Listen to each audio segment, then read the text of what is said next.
right, so hello and welcome to our 2021 Overwatch League podcast. I am Ilene Morissette, also known as Short Supply, and with me here today is. Hi, my name is Erik Campuzano, also known as Yabunai. I'm Joshua Berry, and I also go by Berry Boy J. And I'm Nathan Norwell Torres. So today we're just going to be talking a little bit about the current Overwatch League, and as of the time we're recording this, it's the second day of opening week. So that's very exciting, have a lot to talk about. And just to overview a bit of how the Overwatch League works, this season they're doing kind of a new scoring system in which for every win a team makes, they get 1 point out of their total 16 qualifying matches. And then if a team wins tournaments, for example, they get like 3 league points for first place, 2 for second, and 1 for third place. And at the end of all of it, those league points are going to be added up to determine seeding and qualifications for playoffs. So a little bit different.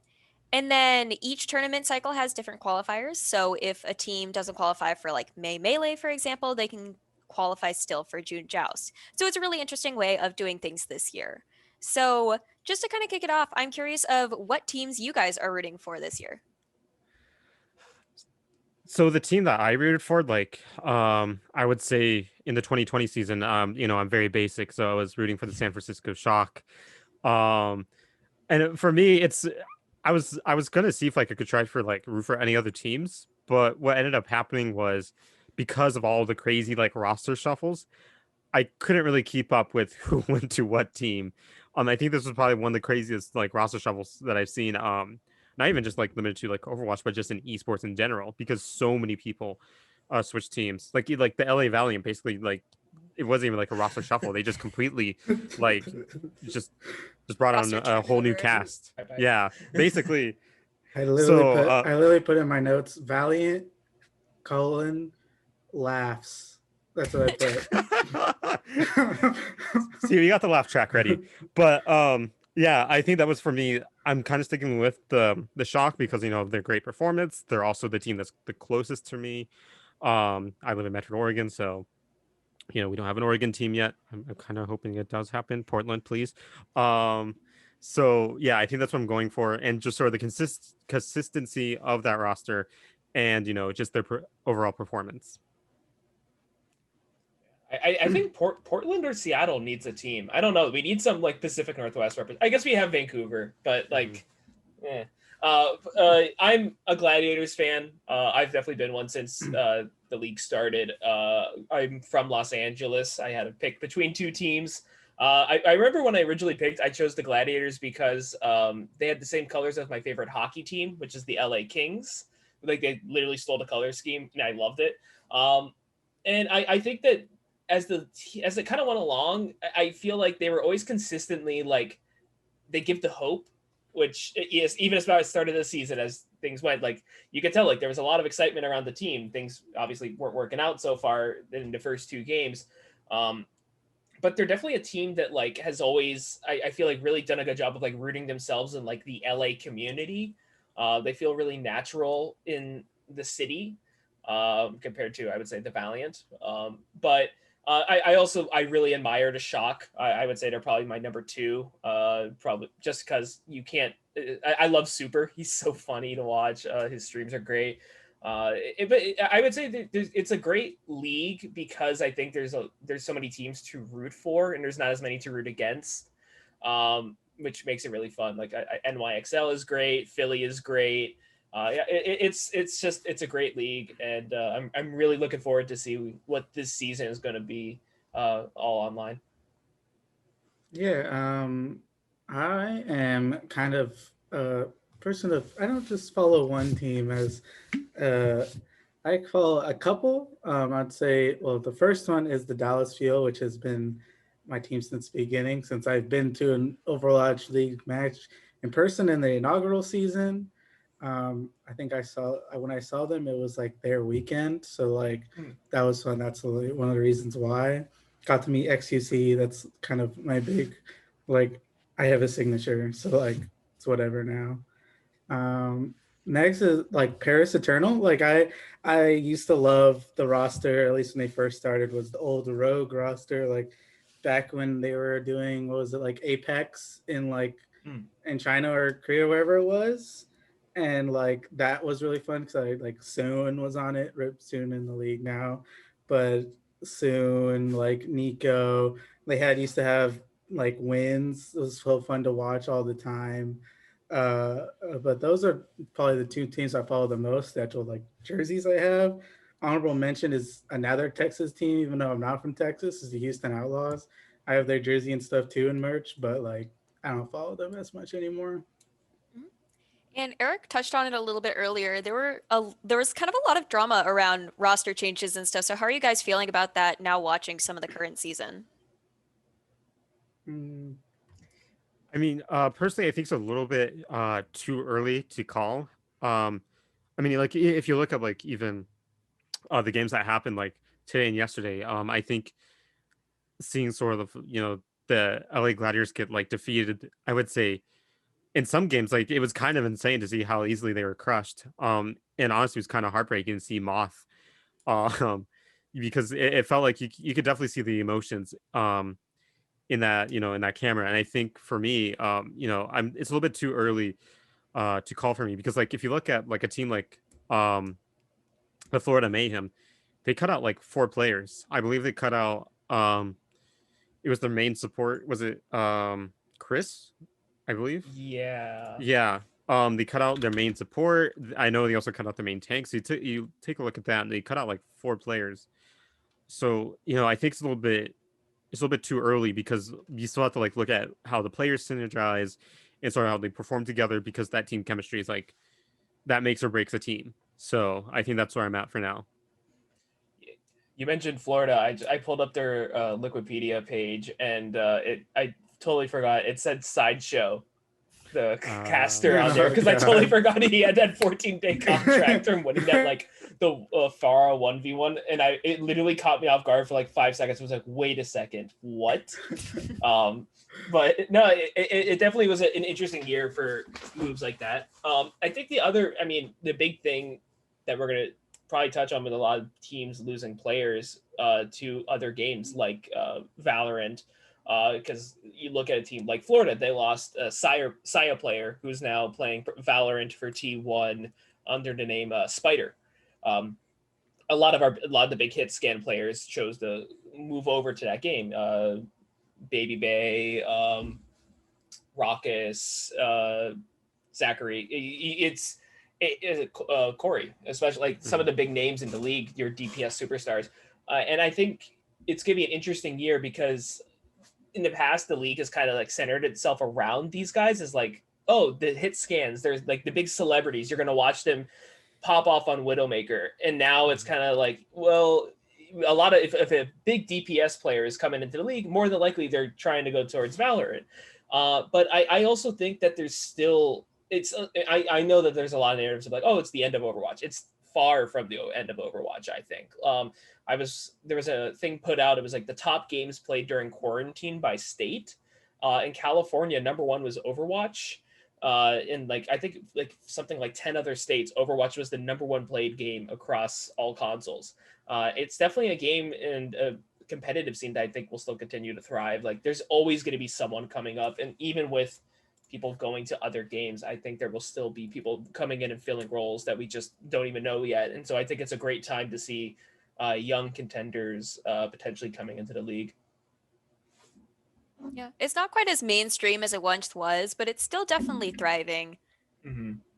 I think like what's you kind of said was that like all the DPS people are out, and you kind of see that with like you said, but like soon too, Rip soon, going to Valorant.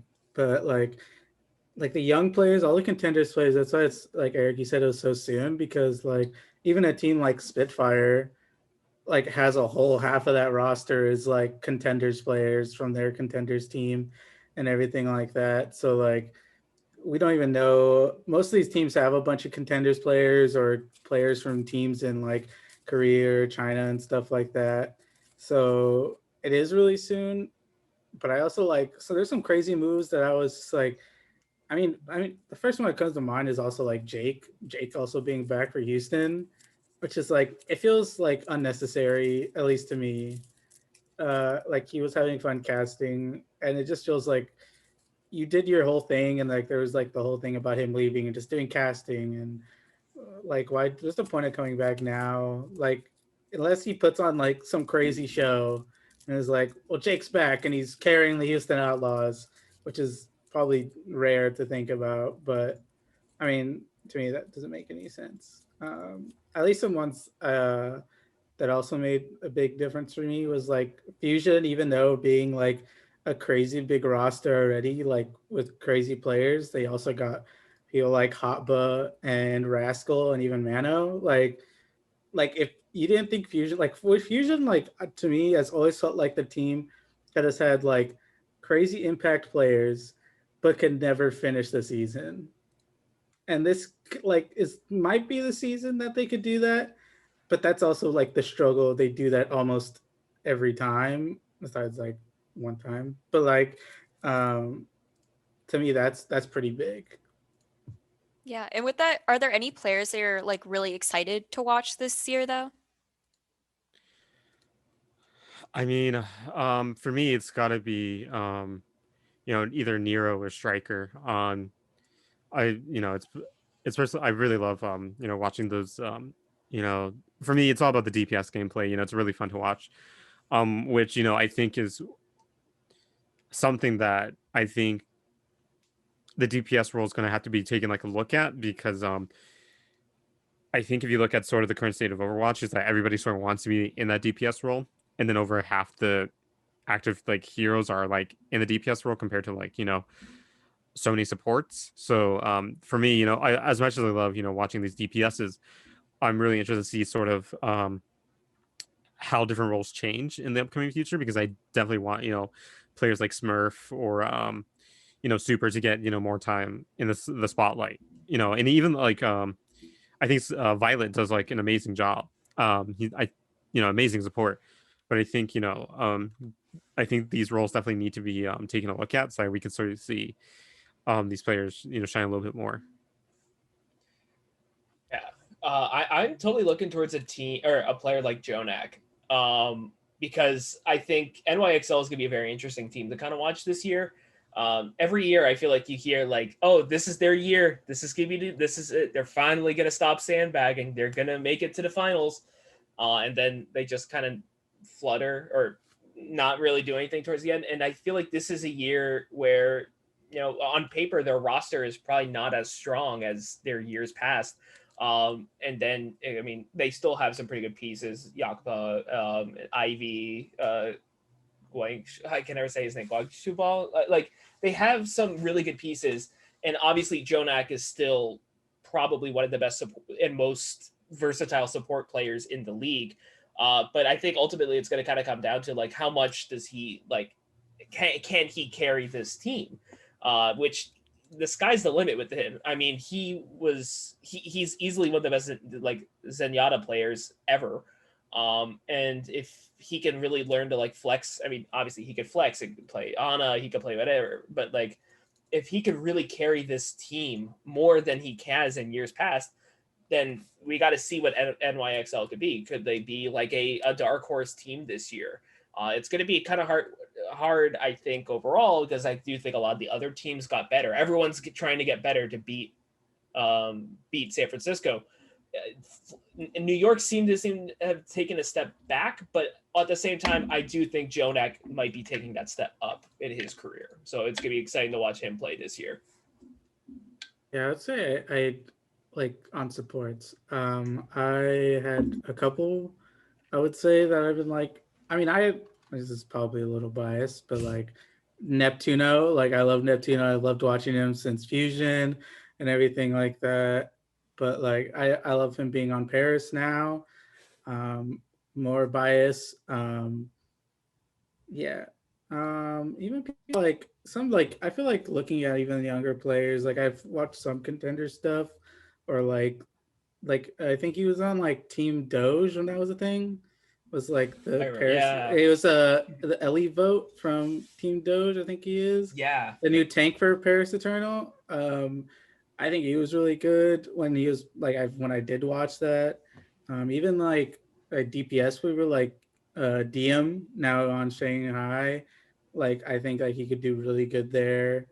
Um, I don't know. Like it just feels like there was so many changes that even like big players like was it like Sabi Olvi is now on Seoul, right? Like we haven't seen him play much, but like if he were, I'm like, if he's still as good as he used to be, then like he should be like going hard like again. Uh, but yeah, I don't know. It feels weird, like especially it being so early. There's some players that I'm like, I can't wait to see how they do, and if we get to see them more. And then also all the new players, of course, like all these contenders players that we still haven't seen.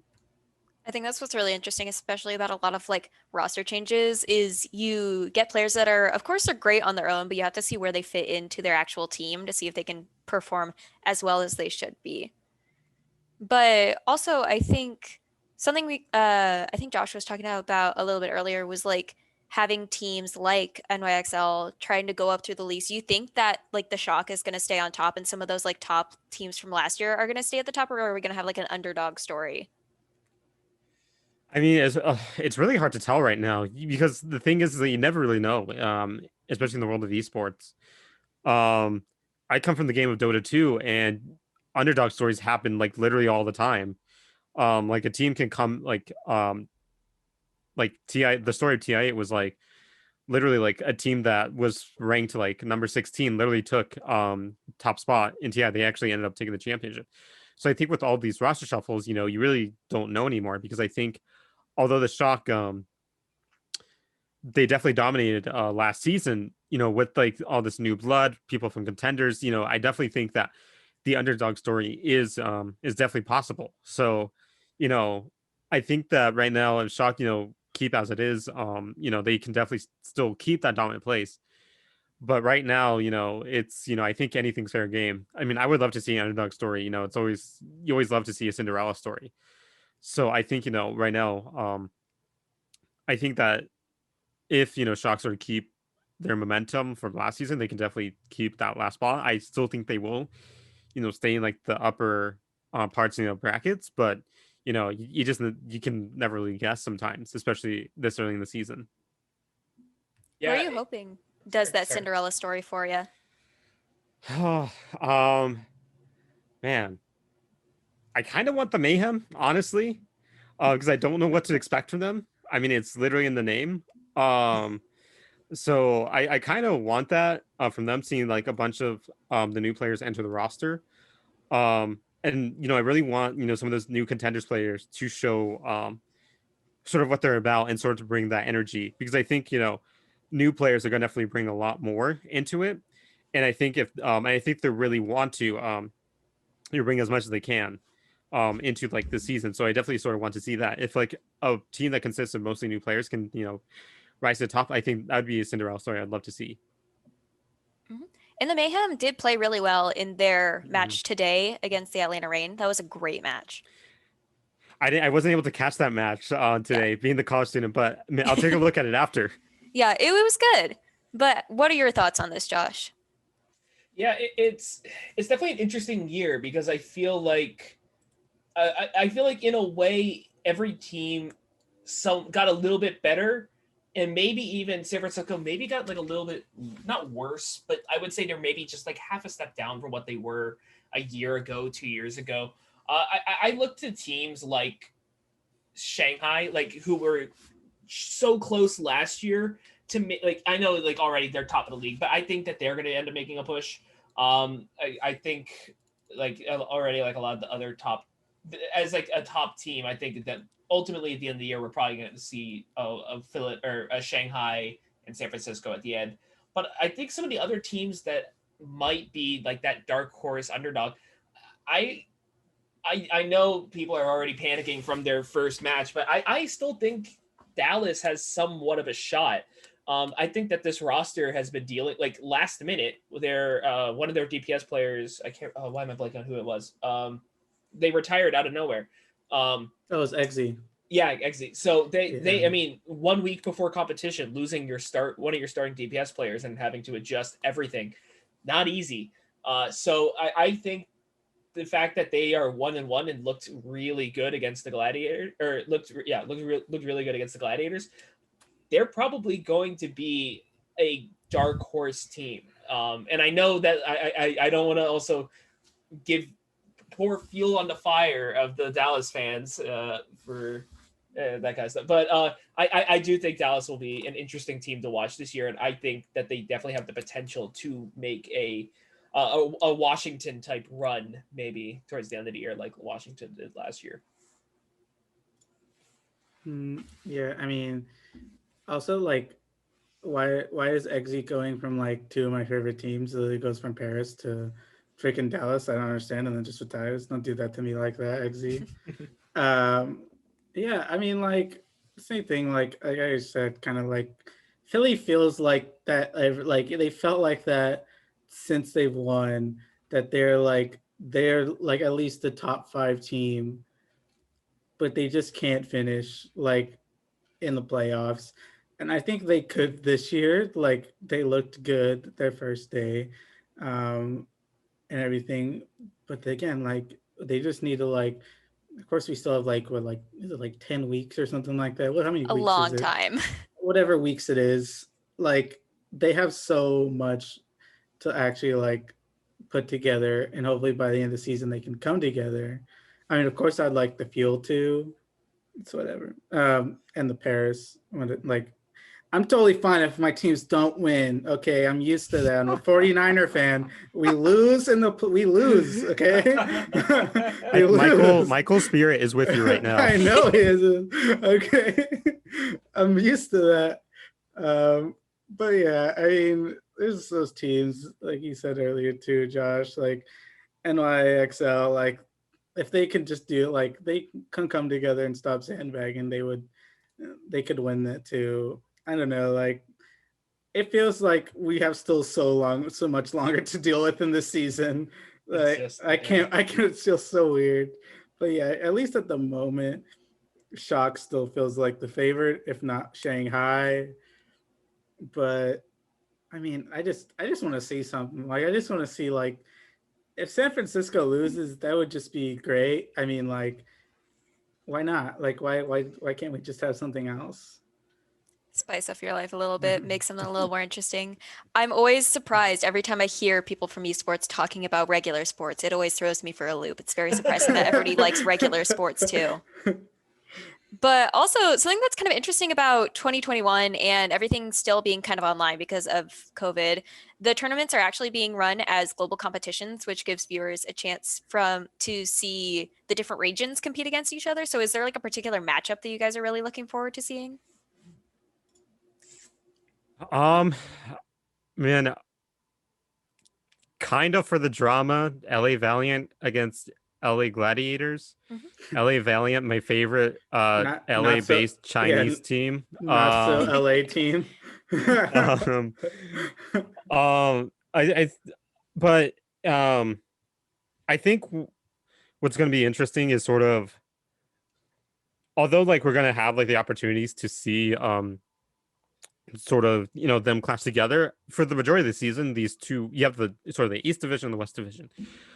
So what that means is that basically that there's a possibility of these two regions to develop completely different play styles, because with these two different regions, you're going to see like possibly different metas and different sort of like behavior and tactics pop up very region to region. And I think it might be interesting to see sort of that come together when sort of they do have those, I want to say with quotation mark lands that happen with I believe West will be in Hawaii, with East being in I can't remember what, I believe it's China, the country they're going to be doing that from. I can't remember off the top of my head. I think it was. But yeah, I think it's going to be interesting to see that sort of how they pull that off, and see sort of like how they sort of, you know, clash together in sort of those different possible metas that sort of pop up. Because if you look at the heroes on there being picked within sort of today's games, they're not identical between like the two teams going against each other, which is you know, you compare it to like previous seasons where there were, you know, just identical matchups. It is really exciting for me this season, and sort of gets me excited to see sort of the differences in sort of tactics that we can maybe see this season. Yeah, it's I definitely, I didn't even think about that, and that totally makes me kind of excited because you're seeing that right now in the competitive Valorant scene where Europe is running this very slow reactive, like wait, and then we set up a play and then we go and execute this whole attack or something. And then in a North America in Valorant, it's very much like a one wild, everyone's on jet, we're dashing around and we're going to go crazy. And it's very different. I know Valorant's getting ready for their first LAN event to have that competition, NA versus Europe and Korea and all the Asian regions and the South American countries, which is going to be really exciting to see from that side. But I really think that this could be a great opportunity because I do think that the meta is in a place where everyone can kind of develop different styles right now. And you can really see a lot of different things coming out of it. So it's going to be really cool to when we get to the end of the year, because I mean, you look to a team like the Hunters, who always kind of wanted to do that off meta. I remember their first year, they were like, we're going to run Hammond, Wrecking Ball all the time as our main tank. And it kind of worked at times, but other times they were really punished for it just because of how strong like the GOATS meta was at the time and how strong everything else was. But I think that this is a year where like the teams that are going to be the most versatile and just really want to mix things up. I know that things are going really big with the Rush comp right now. But the teams that really want to experiment and go crazy, those are going to be and are willing to adapt as time goes along. Those are going to be the teams that you're going to see towards the end of the year. So the teams, I think, like I think ultimately we're going to end up seeing a little bit more of a similar Shanghai versus San Francisco, or maybe even a Philly or something towards the end. But again, like don't count out like a Hunters or something, because they just are also like they like to go crazy and do the characters that we don't think about. And that could be a real strength this season with the way that the meta is currently going. Yeah, I'd say even like another thing to add on to like the tournaments and stuff that might get like slightly looked over is like the hero pools, because like they're still doing that, but they're not doing it right now. But they're doing it like off and on, which is going to be very interesting, especially for teams like you said, the Hunters that like do crazy stuff, but then like when hero pools come around, they could be doing like they can do the crazy stuff because everyone's like trying to get around all these hero pools and stuff right now. Like everyone with no hero pools, everyone's basically doing like Winston, either Diva or something like that. Diva, what are they doing? Zarya, basically, same two off tanks, like Ana, freaking Baptiste. Like that's kind of, and then just defense. Like it's just whatever. Like right now, it seems like kind of like where we're usually at, kind of that mid range, like let's just rush but not really kind of thing. Um, but I think as we move on with like the addition and not those tournaments, I think a little bit more. Yeah. And it is going to be interesting looking at hero pools because they're not doing it right now. Like you said, they're only doing it for the June Joust and the Countdown Cup. So I am excited to see that bring out a little bit more versatility, because I think a lot of times players just get pigeonholed into only playing like Ana or only playing like McCree or something that is really, it starts to, I feel like from a fan perspective, become kind of boring. You're like, this team comp is exactly the same. All past matches, they've only run like Diva Zarya or only had like a Baptiste or something. So I'm interested to see that like change up things a little bit. I kind of is anyone here part of that like the survey thing that the Overwatch League sent out? They asked people to like join this like survey thing. Anyone else? No. Okay. Wait, You're on another level, man. The Overwatch League sent out this email and they're like, "Oh, join our." I can't remember what it's called, like something corp, and it's like they just send me surveys every so often. They'll send me like a couple of league tokens every so often. But they're asking questions about the hero, the map pools, and stuff. And I kind of gave a response that I was like, maybe it's time to start doing some test tournaments or something where we run it like League of Legends, where you do the picks and bans. Like maybe like instead of doing the set pools over and over, and then because then that's where we start seeing the GOATS meta, or like the meta where that May was so strong in last season. and then we wait and wait. It's like, can we please just get Mei out of this game? And we wait for Zoe's cat to ban Mei. But it would be, I think it'd be really interesting to see the teams go ahead and just do that pick and bans. And I know that, like, obviously League and Overwatch completely different in hero pools. It's 30 versus 130, completely different. But I think maybe it'd be worth a try, even if it's just one or two character bans per map or whatever it is. It might be that time to just kind of take a look at it, see what happens. Yeah, I think the other thing is that which heroes actually got banned, like the actual way like they got selected, honestly didn't make too much sense. Like it wasn't like someone like picked it. There was like an element of chance to it. Yeah. That It they did. was heroes are randomly selected from a group of eligible heroes based on play rate data from previous tournament cycle of Overwatch League matches. Mhm. So Yeah, that's that how was they fun. chose hero pools. And it's taking out 2 damage and 1 tank and 1 support. Because part of the problem that I feel like having players decide who to ban, though, is the whole inequity in the fact that there's like so many DPS and then Mhm. very few tanks and support. But even still, you can ban more than there is.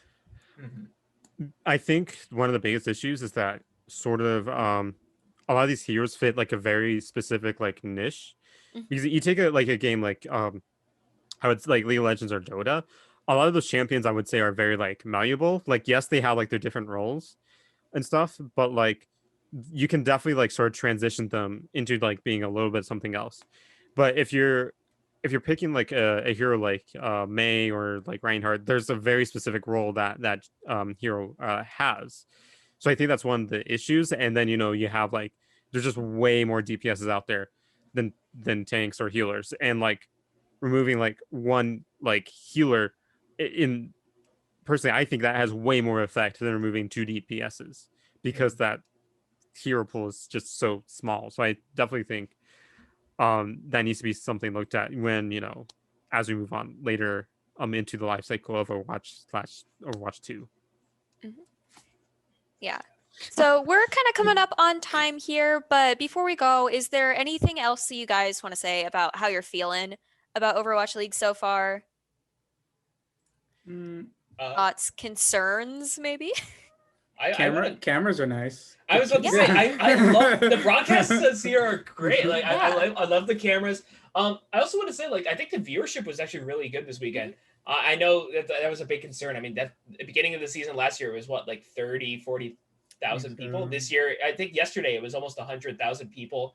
I mean, it's obviously, I think that's going to have to be what Overwatch League viewership is going to be like from now on. But if that's what it is, honestly, I think that's totally fine. Yeah, I was very pleased with how this weekend went, how things got started, the fact that there's drops back now. I love the commercials that they filmed with the whole crew. I feel like they did a great job of making the whole casting team feel really back involved. It feels kind of like similar to that season 1 when they were due to Watch Point and they would do like those crazy segments and stuff all the time. It feels like we're getting close to back to that. I gotta say, sometimes the green screen's a little weird. Today on Reinforce, you could clearly see the green line around him, like very clearly, and it was so funny. Just a halo. But yeah, no, the streaming has like been great. Like YouTube, exclusive deal. 4K. We love it. 4K. But I want my Cheez-Its back. We need our crunch time. Yeah, we need crunch time. But yeah, no, it's been nice. I mean, first weekend, if it could stay the same like viewership like throughout, at least, I mean, first weekend you'd expect a lot more, but at least stay within like 50, 60, even 70. I think that's great for Overwatch. Like, if we get more info like throughout this year with Overwatch 2, we'd love that. Imagine if they just shadow dropped info on us like on one weekend, like just told nobody. That'd be great. I wouldn't be surprised if maybe they did something with the drops and beta release for Overwatch 2, kind of like what Valorant did for the beta of that. That'd be smart. That'd be very smart. No, yeah, I think Josh and Nathan really hit on the head here. I was actually I think they really took like sort of this time off season to really like put things together. You could have like to sort of like make it all work, considering with COVID and stuff like that. And I think a round of applause, is definitely deserved because the production value, it's been really good. Considering everything and sort of the limitations of working within like these confines right now. And then also seeing those viewership numbers, I was pretty surprised because I wasn't sure. Like to put in perspective, this kind of sounds bad, but I kind of forgot the season was starting, like 2 weeks ago. Like I had been keeping up here and there, but like I hadn't seen too much promotion about like the season was starting up. I had been so focused on like other esports that I've been like, oh wait, that's right, Overwatch League is starting soon. So it's been kind of it was kind of cool to see sort of that number, like 70,000 people watching. I think it's a really good start. Yeah, and just to kind of close out, I have been Ilene, Short Supply Morissette. I have been Erik Campuzano, also known as Yabunai. I'm Joshua Berry, Berry Boy J. And I'm Nathan Torres Narwhal. And just make sure to follow us on all things social media. We are at UO Esports on Twitter and Instagram, as well as DuckTV Esports on Instagram. And make sure to follow the University of Oregon's Twitch channel, University of Oregon. Thank you, Josh. Oh, I was promoting Jack in the Box. And if you want any more of this kind of fun, make sure to follow the Esports Discord. Am I the only like not sellout here? No, I don't have any jerseys either. I was going the other way. Wait for it. Wait for it. Wait for it. Wait for it. We got two. Nice. Okay. Wait, where's my Crimso jersey? I have a Crimso jersey now. How did I not mention that? My jersey all hung. I just wanted. You were mentioning the UO esports stuff, so I just wanted to. Yeah, Nathan just wanted to play show and tell. I like playing show and tell. Yeah, it's good time. All right, but thanks for joining us here today, and you all have a good one, I guess is how you should end it.